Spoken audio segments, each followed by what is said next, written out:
Welcome back, Mongo Fix. You know, you Google or YouTube search for how to clean cast iron. Sometimes that video like 15-minute long. That's way too long to explain how to clean cast iron. There's some junk kind of stuck on here. Mongo lets it cool, obviously, and then dump the whole thing in warm, soapy water.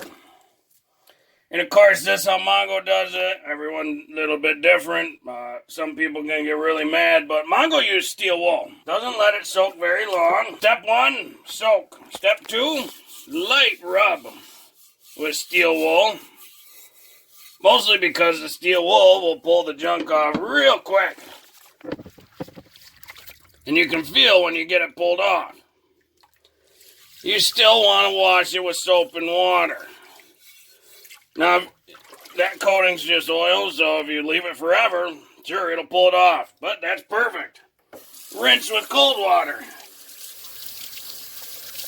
And as soon as you're done rinsing it, you got to dry it all the way. Because you don't want any water on there, water droplets. And we'll just set that for now.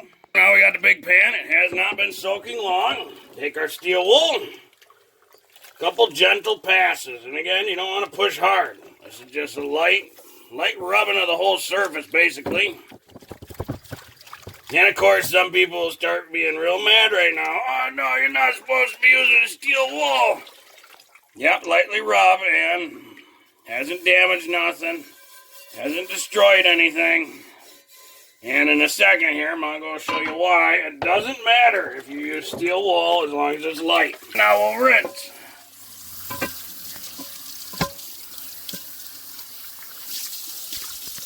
See, the coating is just fine. Steel wool hasn't destroyed nothing. And again, just like the other piece, all your cast iron, as soon as you rinse it, dry it, get all the moisture off of it.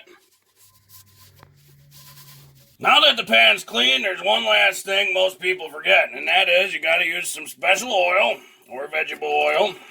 Always remember to have your vegetables, and you're going to just coat the whole pan in oil. And then just a paper towel and rub that oil around the whole pan. You don't want a super thick coating, just enough to basically make all the surfaces shiny.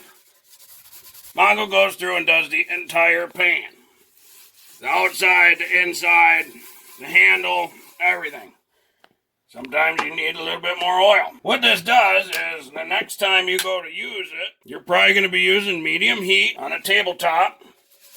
And if there are any scratches, right, this oil coating will bake into the pan and bring back that natural nonstick coating. Therefore, it does not matter if you use steel wool or not. Now, this is why Mongo say you got to use the steel wool gentle, because if you go super crazy with it, you will scratch it. You will damage it. Just nice, gentle. Now we can put that away and it's ready for the next time. And that's all there is to cleaning cast iron. That's just how Mongo does it. Works fine. There's no problems with it. Mongo's never had to re-season a pan. If you want to know how to re-season a pan, Mongo put a link in the description below. Show you how that process works. Well, if you like this video, be sure to like this video. If you like this video and other videos from Mongo Fix, be sure to subscribe. Mongo always working on all sorts of stuff. Mongo, thank you.